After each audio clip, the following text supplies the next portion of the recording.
Vamos falar um pouco sobre algumas coisas da Bíblia interessantes aqui, né? Que a gente vai descobrindo. Eu não sei se vocês sabiam, mas lá em Deuteronômio 23, do 23 ao 25, era permitido que um viajante ele comesse uvas ou espigas quando essas pessoas passavam nas plantações. Elas podiam colher, tá? Para comer.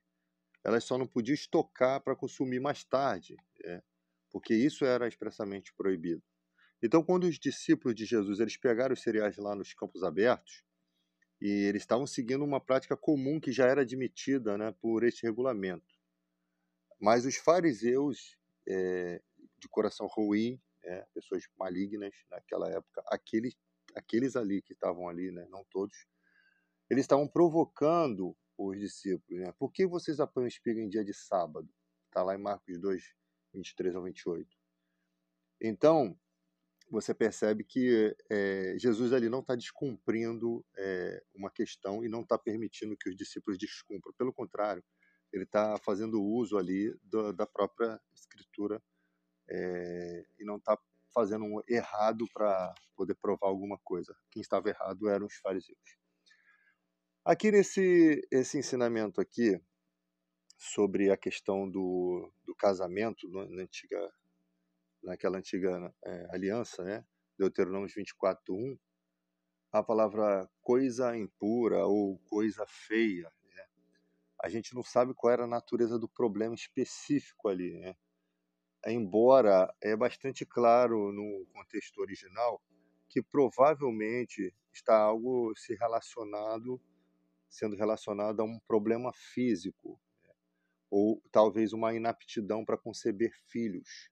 Tá? Isso está no livro de estudo, comentários bíblicos de estudo. A gente tem que lembrar que se um homem tivesse, para ele saber dessas coisas vergonhosas, mesmo que ele não tivesse coabitado com essa mulher, ele teria que ter visto a nudez. Né? Ele se casou, foi para a noite de núpcia e viu a nudez da mulher. Vamos supor que a mulher fosse hermafrodita. É um exemplo. Tá?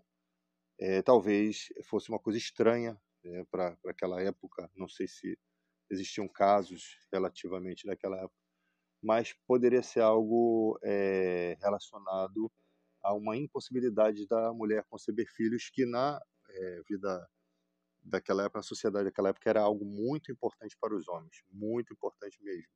Os filhos era a continuação da linhagem, mais importante talvez do que nas épocas de hoje. Então, provavelmente estava relacionado a um problema físico.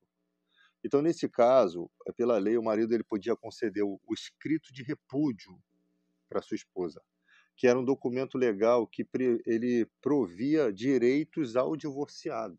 Tá? Tá lá em Levíticos 21:7, Levíticos 14, 7, Levíticos 14, 22, Levíticos 13, Números 30, versículo 9, Mateus 19, do versículo 3 ao 9. Esse certificado ele permitia que a mulher se casasse novamente. Tá?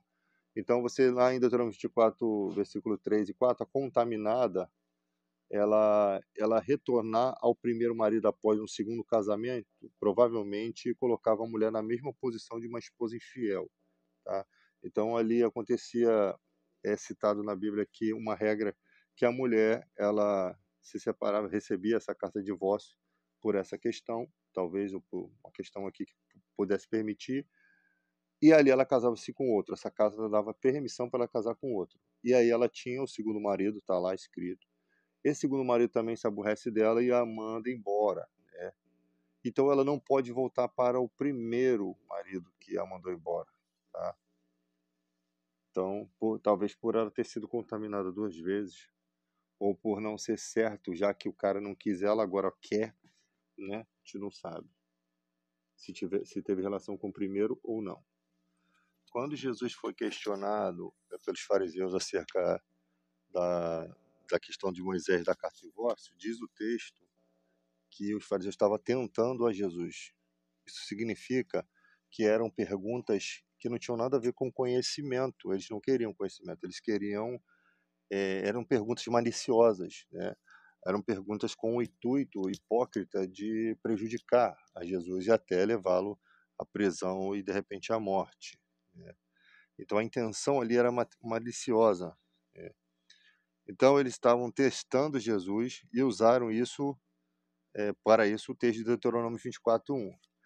Era uma discussão muito comum entre os rabinos, o significado desse termo coisa feia, tá? Deuteronômio 24:1. Literalmente a nudez de alguma coisa, que se refere a alguma indecência na opinião da maioria, tá?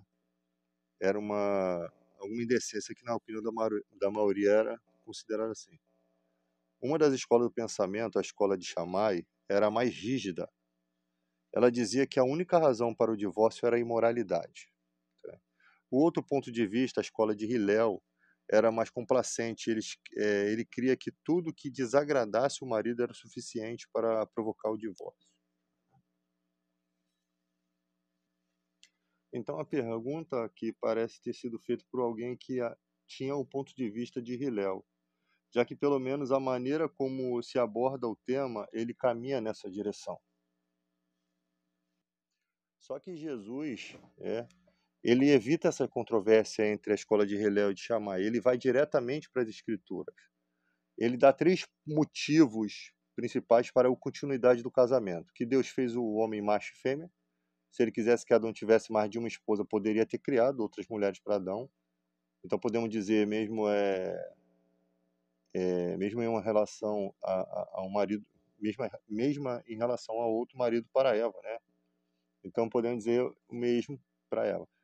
Então o Criador fez isso. Isso significa que o Criador é Senhor e o único que determina o que é o ideal no casamento, tá? Deus criou o casamento como uma espécie de elo, né, mais forte nos relacionamentos humanos. Em Mateus 19:5, deixará o homem pai e mãe, se unirá à sua mulher. Você percebe que o elo, o vínculo que o homem tem com a sua mãe, né, acaba sendo dissolvido para um novo elo, né? E a linguagem é muito forte nesse sentido aqui, porque deixar é o mesmo que abandonar, né? Unir-se significa estar colado a. O relacionamento é mais duradouro na construção da sociedade não é entre os pais e os filhos, já que ele é quebrado por uma ocasião de casamento, Gênesis 2:24. Mas sim, o casamento entre homem e mulher. E serão dois uma só carne, conforme Gênesis 2:24. O elemento fundamental no casamento é o contrato ou a aliança, Malaquias 2:14. E o resultado dessa aliança é a relação sexual. A união física entre um homem e uma mulher representa a união de duas vidas e o compromisso um com o outro. E é por isso que o adultério é algo muito grave. 1 Coríntios 6:16. A união física no casamento é o símbolo da união em várias áreas. Romper essa união é o mesmo que destruir a unidade da própria vida. Com o divórcio, o homem separa o que Deus ajuntou, tá? Os acusadores de Jesus encontraram uma brecha na sua resposta e tentaram, aqui no Mateus 19:7, tentaram ele com outra pergunta. E a resposta de Jesus foi que Moisés nunca mandou alguém se divorciar. Moisés só permitiu. E essa permissão só lhe foi dada por causa da dureza do coração dos seres humanos. O divórcio nunca esteve nos planos de Deus. Verso 9, este versículo traz à tona muitas discussões, porque, por exemplo, o que significa a palavra mulher?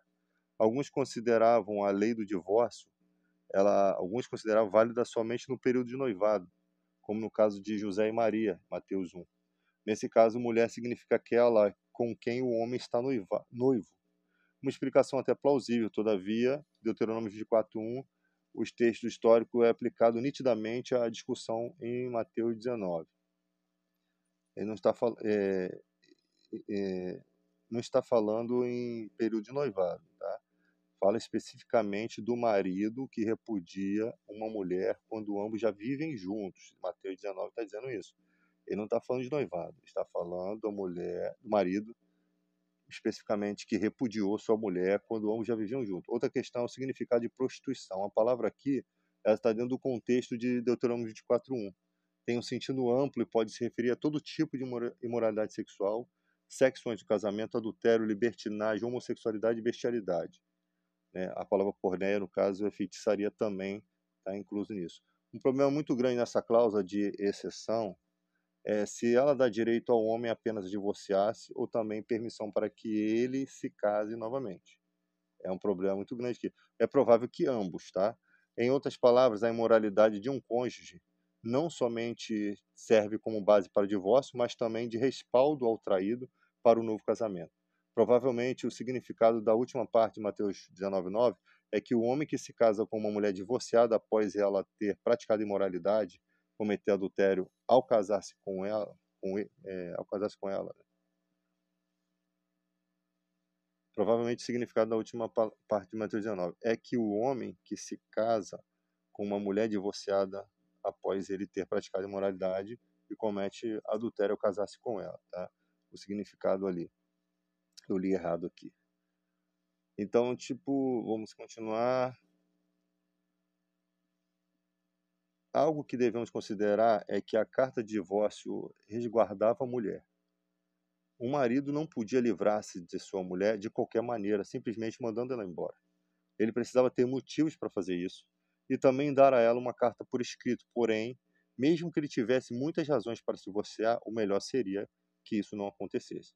O plano de Deus era que o casamento durasse por toda a sua vida, Mateus 19:8. Não é por acaso que a passagem sobre o divórcio do capítulo 19 vem logo após a discussão sobre o perdão no capítulo 18. Nesse ponto, os discípulos entraram na discussão e certamente ficaram surpresos com o motivo para o divórcio. Tá? Eles ficaram surpresos com a opinião inflexível do Senhor. Tá? Se o único motivo para o divórcio era a imoralidade, eles concluem que não convém casar. Então, mas essa não era a intenção de Jesus. Até porque Deus criou o casamento entre homem e mulher para o próprio bem deles, Gênesis 2:17. Jesus disse que permanecer solteiro era somente para poucas pessoas. Algumas não se casavam porque não têm desejo sexual, outras não se casam porque foram castrados, e outras ainda não se casam para servir a Deus. Tá? São os que se fazem eunuco, 1 Coríntios 7:7. Então você percebe que tem uma série de ensinamentos ali, né, que a gente precisa capturar.